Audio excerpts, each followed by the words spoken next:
All right. All right. It says we are now live streaming on Facebook, although it's still showing us setting up. So I'm not quite sure where we're at with this. So Let's go ahead anyway. we will go ahead anyway. Let's start with vaccinations. Well, I've had both mine now. Excellent. Yes, my kids who are considerably younger than me, obviously, have just had their first ones, and my husband's had his first one. So I'm hoping everybody is getting out there to get their vaccines. The more, the merrier. And I am told that even with the variants, it does offer significant protection.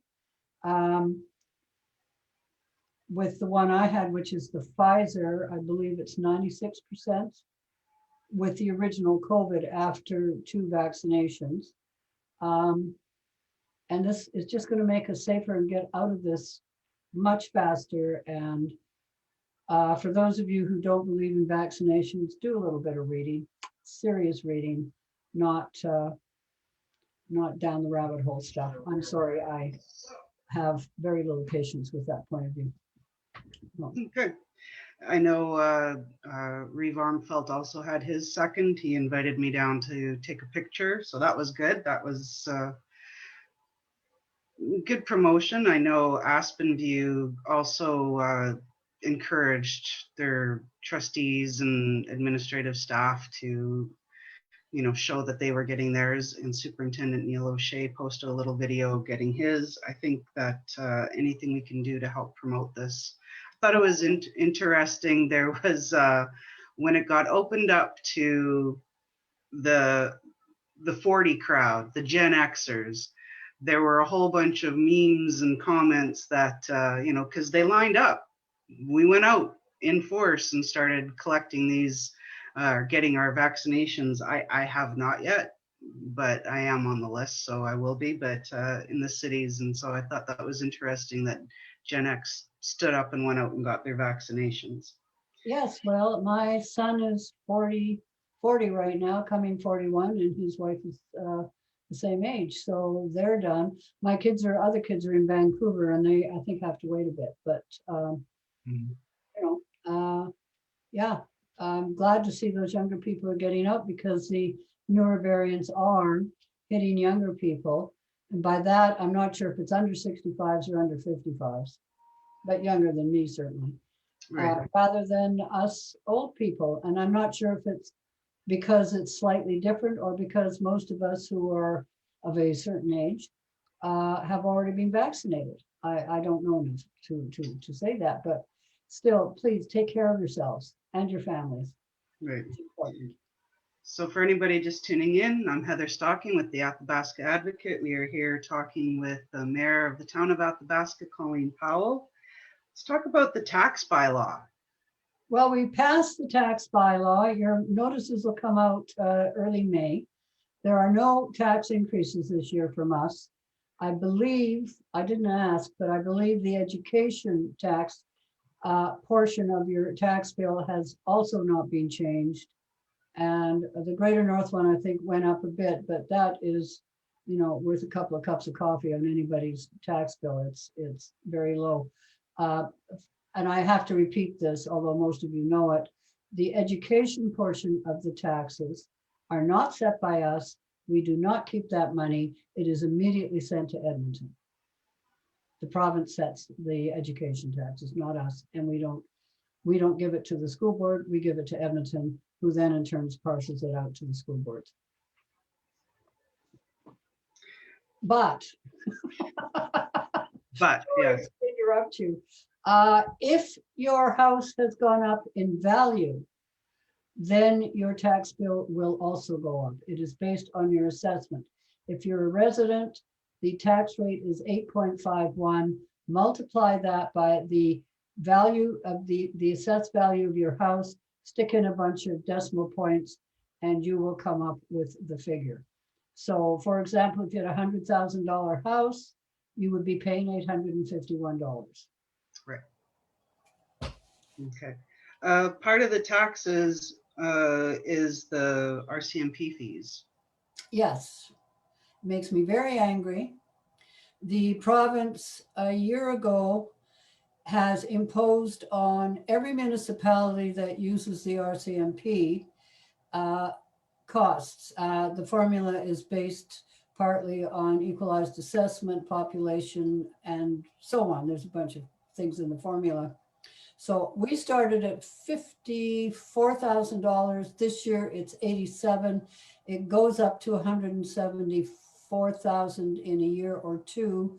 And that money is divided up amongst all residents and businesses and stuck inside your property tax.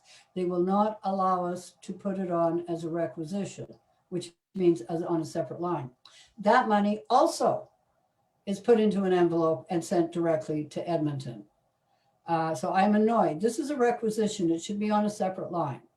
So even though you don't have a tax increase this year, we have taken $87,000 out of our budget. So I actually would have preferred a small tax increase because the danger is that you're going to have a bigger one in the next few years. But council wanted to go with a zero increase this year. Right. But speaking of money, the cost for the new water intake changed considerably. So what does that mean to the town? Lordy. Well, we've all been seeing memes about selling your house to buy a piece of plywood. Um, it's not just plywood, it's the material that's needed to make this intake pipe. Now, this is the pipe that goes into the river that sucks up the water and so on. Now, it's not just simply a pipe. Obviously, it's a fairly sophisticated piece of equipment. A year or so ago, excuse me, we were given a cost estimate of $2.7 million. That's between Athabasca County, the Village of Boyle, and us. It went out to tender because we got full granting for that from the federal and provincial governments, but it took well over a year before the two governments get themselves together. So we got both grant in place to put out to tender. So it went out to tender as soon as we could. The lowest bid was 4.4, but with contingency 4.6 or $7 million. Nearly, well, it is double, isn't it? Nearly double. Nearly. So we have no choice. This has to be done because the current pipe was put in the 50s and is literally on its last legs. And if it decides to take a swim down the river, we have no water, period. So we are taking a loan out. I'm not sure what the other two communities are doing, but it is based on the percentage of usage of water. And the town uses 66% of the water intake compared to the county and the Village of Boyle. So we have had to take a loan out of $1.2 million. And that is, I believe I read it was over 30 years. Yes. Right. Well, that intake pipe should last at least as long as the previous one. Oh, hopefully, yeah. And there's two things to think about the way we fund things. In this case, we didn't have 1.2 million sitting in the back pocket. It would seem that way if you look at our quarterly budgets, but a lot of that money is coming in and then it will be spent out throughout the year.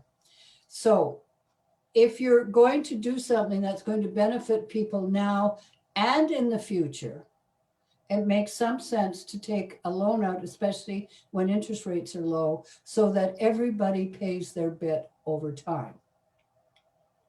That's the, that's the rationale for taking loans out. In this case, it's that, plus the fact that money couldn't be coughed up very quickly. So yeah, 1.2 million, not happy about that. Apparently, I don't know if this is true. We were told that the steel that's used in this pipe comes from Texas, and they have had serious problems with their infrastructure because of floods, hurricanes, and so on. So there's been a lot of damage, therefore costs have gone up. Oh, okay, all right. But another loan that you guys took out was for the Clean Energy Improvement Program. A borrowing bylaw was done for $200,000. Can you explain what that's for? This is potentially a really good thing. And this, for you financial wonks, does not affect our debt limit. Program is this: we borrow a sum of money, and then you need a new hot water tank, a new furnace, maybe some windows done, maybe you want solar panels, anything that adds to the energy efficiency of your house. Right now, it's only residents. We're hoping this will open up to businesses in the fall, but that is a provincial issue, not to do with us. So you want a hot water tank. You will borrow that money from the town, and then you will pay it back on your taxes upon an agreed upon series of years. When you sell your house, or if you sell your house, the loan stays with the house, not you. Now, the reasoning there is that you have lowered your costs of your water in the hot water in this, so your heating in this case, and you have made an improvement to your house. So it should help you with the sale value of your house, and the loan stays with the property. So somebody buying your house needs to know that for the next X years, you will be paying this amount of money on top of your regular taxes. It's a good program, and it will enable people to get those energy efficiencies without being tied to a long-term loan that they personally have to pay off. Is there a maximum amount any one person, if they wanted to go in and redo all their windows and a new hot water heater, new furnace, is there a maximum amount tied to that? We have not put a maximum on it. This is a trial for this year.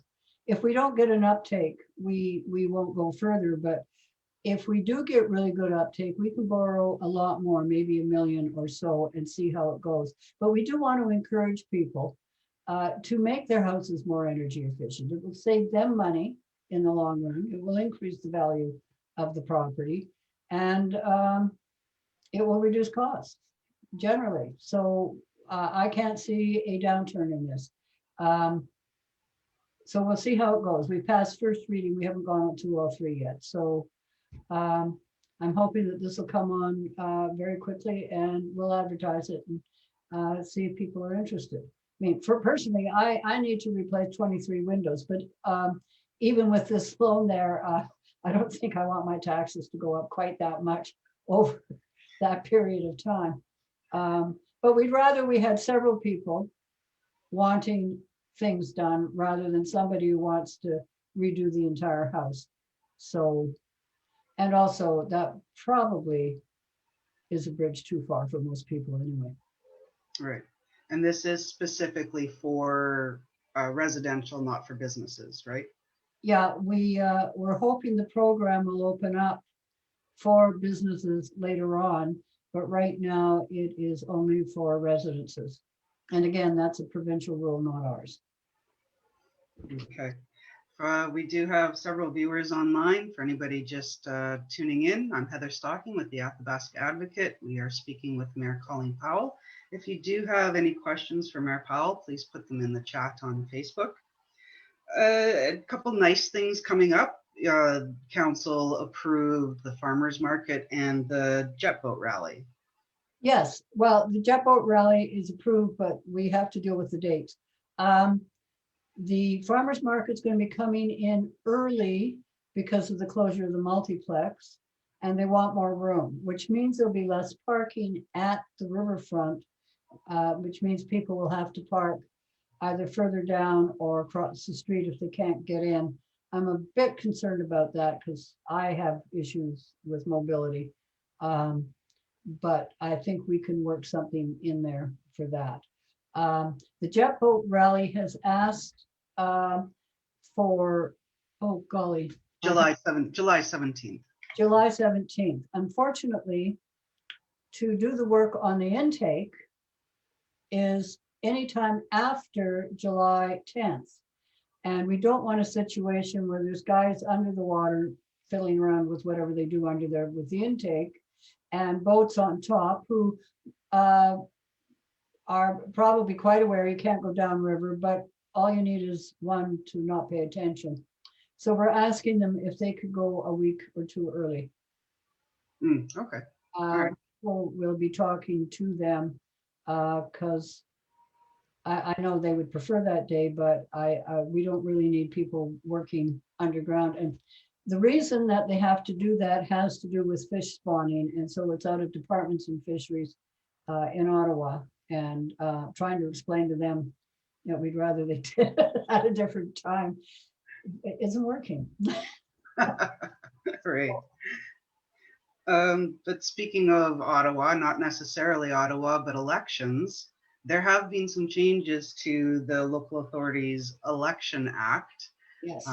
funding changes when you can declare and stuff like that. Do you have any concerns? Yes, I have lots of concern. Oh, okay. I didn't keep my notes on that up. Our spring AUMA, that's our provincial association, was held a week ago, and during one section was on the Local Authorities Election Act. And what I'll say right now is anybody planning to run, please check with Rachel what the rules are, because they have changed. If, for example, you plan to spend over $1,000, even if it's your money, I mean, some people do get donations, you know, here's a 20, here's a 30. Although somebody hands you a $30 bill, I'd worry about it, but you know what I mean. You need to open a Right. bank. You need to open a bank account, effectively an election bank account, just like the political parties have to do during the provincial and federal elections. Also, if you accept donations more than $50, you have to write down the name and address of the individual who gave you that money. So don't just go around collecting money and forget about it, because, I mean, chances of them checking on you are fairly limited. Um, I find these rules are overkill for smaller communities. I don't think they're necessary. They're making room for more third-party advertising and that kind of thing, which frankly I don't like, but that's me. The other things they're doing, and this is what it's not part of the Elections Act, they're putting any provincial referendums and any provincial elections other than the general election on our day. All of us, every municipal politician in this province opposes that. So they're going to do their referendum on equalization and maybe other ones they've said, but we don't know, and the Senate election. Now, what you need to know about both of these, whatever your point of view is that your election does not mean a change, because those decisions, the equalization is a constitutional thing. To change that, 7 provinces with 50% of the population plus the federal government have to agree to it. Is this going to happen? No. Can you get changes to the equalization formula? Yes, but not through a vote. All that does is give the premier the ability to stand up and say, the people in Alberta want this. And the Senate election, exactly the same thing. That is not a decision that you make. You can say, this is who we want. It does not mean that person gets into the Senate. So you should know that going in. There is a cost associated on the municipalities with these referendum questions as well, isn't there? Yeah, they are setting aside costs, some money for us. So that was a concern. I think that's dealt with. The biggest problem in a community like ours is the staffing. You know, it becomes more complex, more difficult, and to ensure fairness, you know, you're going to need three or four ballot boxes now, and making sure each of them are in the right place, and that eagle eyes are watching to make sure that nobody's trying to cheat. I mean, the whole purpose of election rules is to stop cheating, because Right. people will if they can. Sorry about that, folks, but that's the way it is. Um, it wasn't that long ago we had graveyards voting in this country. So, And as someone who's had to sit through a ballot count, please don't write on your ballot. Please make sure you follow the directions and only fill out one square. Don't cross it off and do another one. Yeah, there's a lot of spoiled ballots. however, Showing up to write on there, no one. It's just that means not. spoiling your ballot, and that's perfectly legitimate. It is, but I have done that.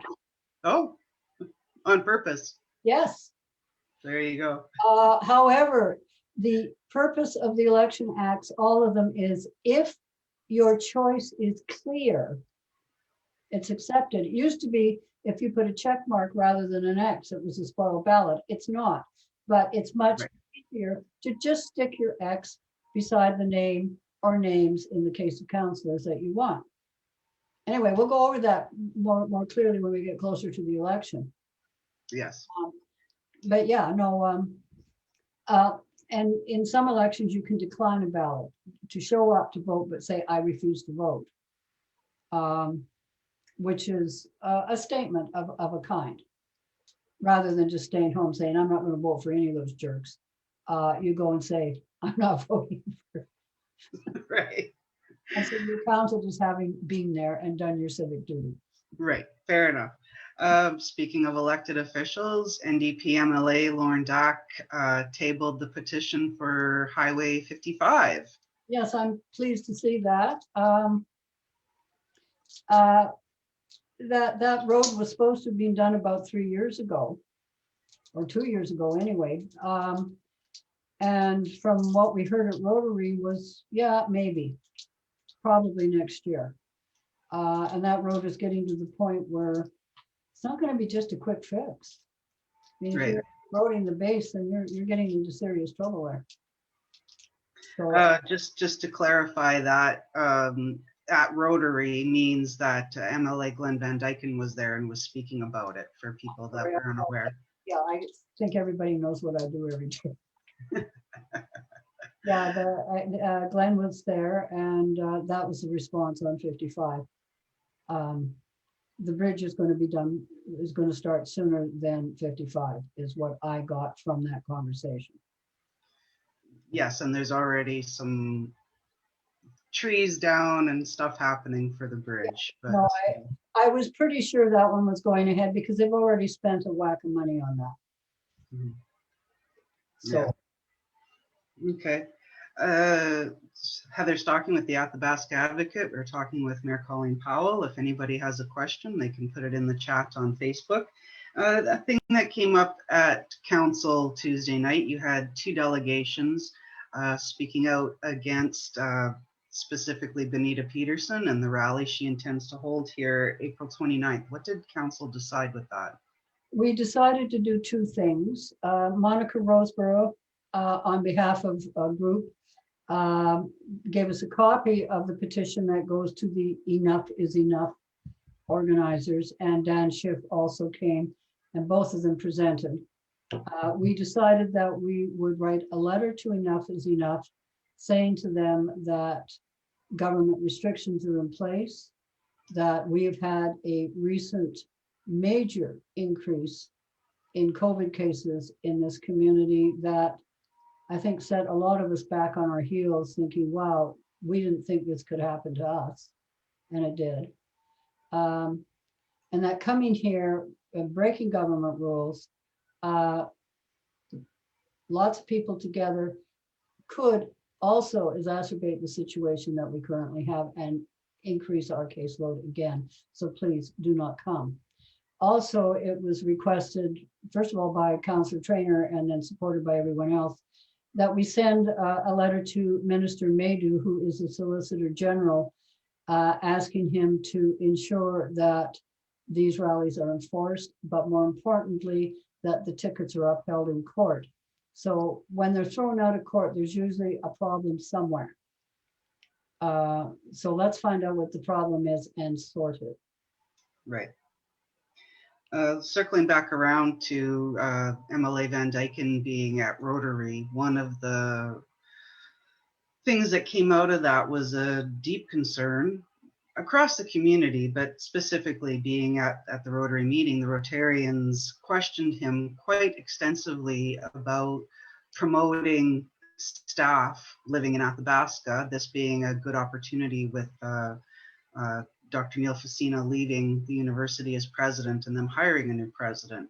What was your takeaway of that meeting? Well, they have given us a copy of the letter they are sending to the chair of the board and to the copy to various other peoples. this is still a critical issue in this town, as was pointed out by Noel Mazur primarily, but others supporting him. The university pulling back on hiring in our community is affecting our tax base, it's affecting our economy, it's affecting our retail, it's affecting our social fabric. A lot of university people volunteer, become members of the community.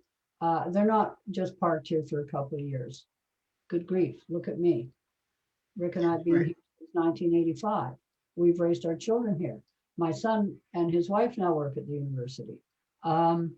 There are lots of second generation people now there. It has become part of our DNA. The opportunity is that they are hiring a new president. So the ask is primarily, first of all, that the executive work out of Athabasca.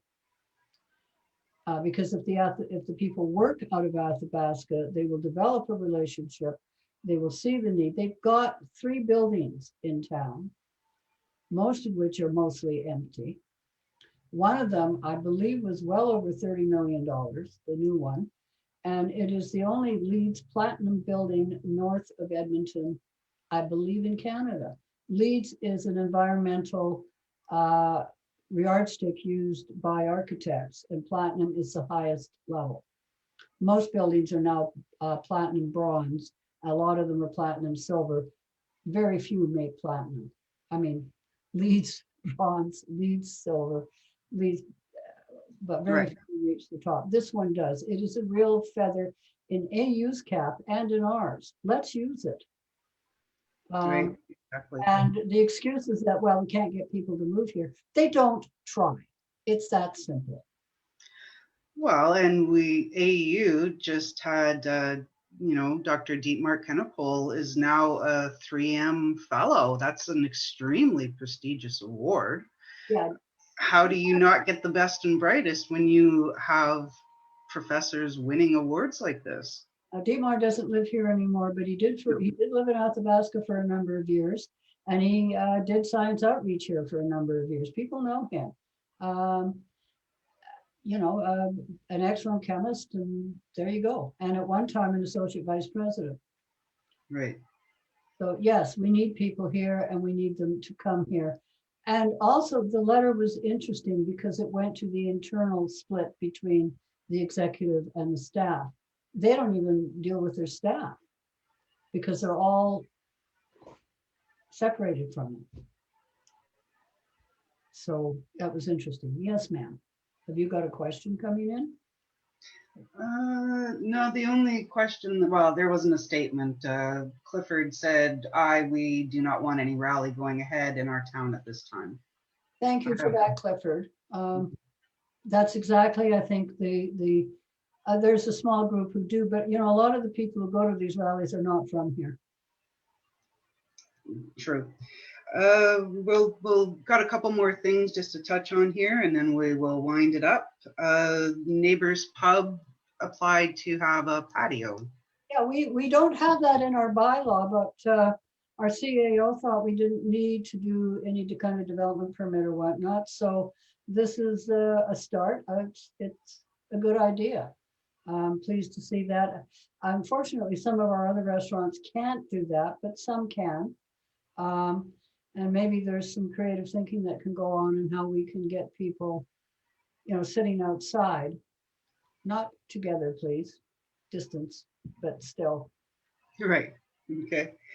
Speaking of sidewalks, $3,200 was paid to have Safe Sidewalks Canada come in. Yes, they're a company that will come in and go through all of our sidewalks to point out trip hazards,